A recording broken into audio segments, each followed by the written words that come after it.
Hey guys, Clever Goose here. A new state of the game was released today, and we have a lot of news to go over. The main point of today's stream was to focus on the new PvP mode coming to the 1.8 update, which is Skirmish. They showed off some gameplay, and you're watching some of that as we speak, but more importantly, they touched on some specifics and quality of life things to expect in this game mode. Skirmish rewards are one of them. They weren't too specific on what this would be, but I would assume to expect some sort of vanity items, maybe some clothing and whatnot.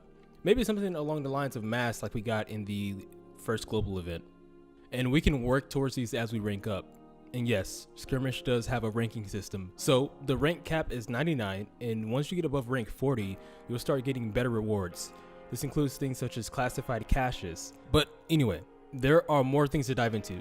Skirmish deaths work the same as any other death, so basically you'll knock somebody down first and then you'll execute them.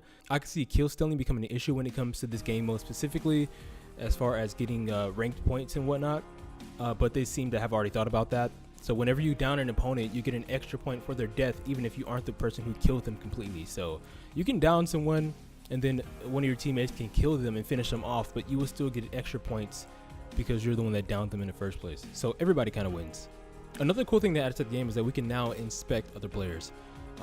This is specific to Skirmish as far as we know right now.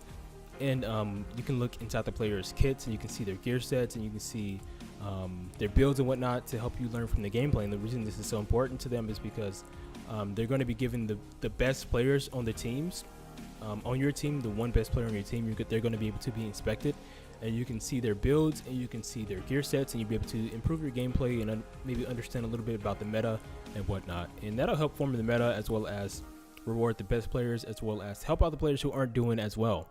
The game times are capped to 10 minutes in length and 20 kills total. So, whoever's going to get there first. And also it would be skill-based matchmaking. So that's, something as well. Next, I want to speak about the new gear optimization. And as a PvE main, I find this to be the most exciting thing. So on my previous division video, you can check that out at the end of this video. I show all you returning players how to hit the gear cap within 2 to 3 hours. Which in my opinion is a bad feature to have in the game. I don't think you should be able to hit the gear cap that quickly, but it's a thing, so we have to deal with it right now. But at 1.8 they plan to change that.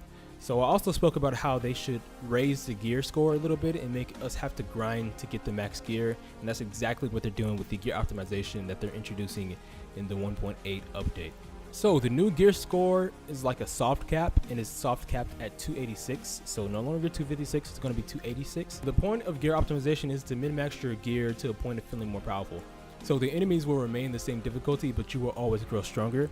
It also gives the players something to work towards without resetting them completely. So your gear isn't useless now. Your gear can be optimized at an optimization station to improve your stats without having to reset your entire stash or gear sets. I personally feel that this idea is great. We get something to grind for, but we don't feel like we wasted the last month or two grinding for gear that will now be useless.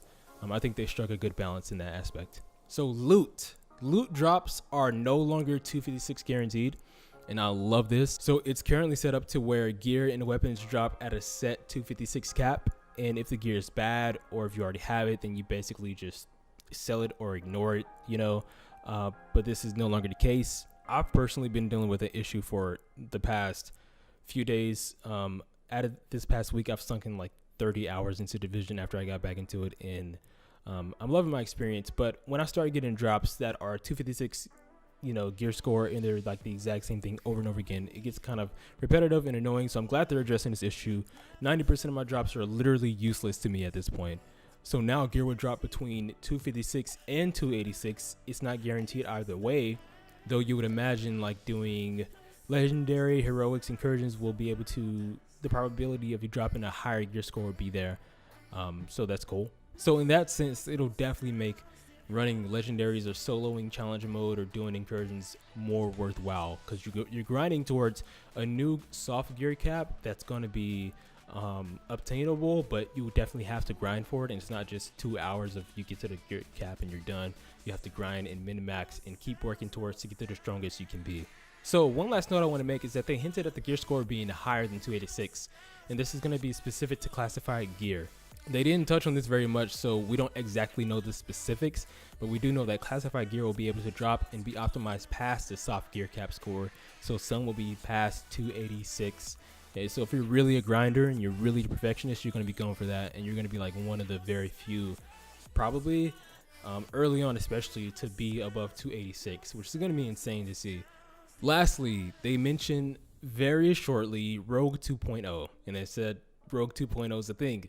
So we also don't know everything about that yet, but there is no more friendly fire. This is the main thing they mentioned in regards to Rogue 2.0.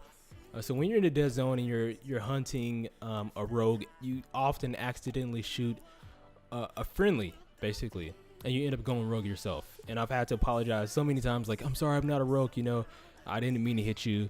Well, there's a button to turn it off now. You don't have to be rogue. You have to turn a button to turn yourself on or off, whether you want to be rogue or not. That way you don't accidentally turn rogue and shoot a friend or something like that. But that's it for now, guys. Hope you guys enjoyed the video. If you did, leave a like, comment, and subscribe, and I am out.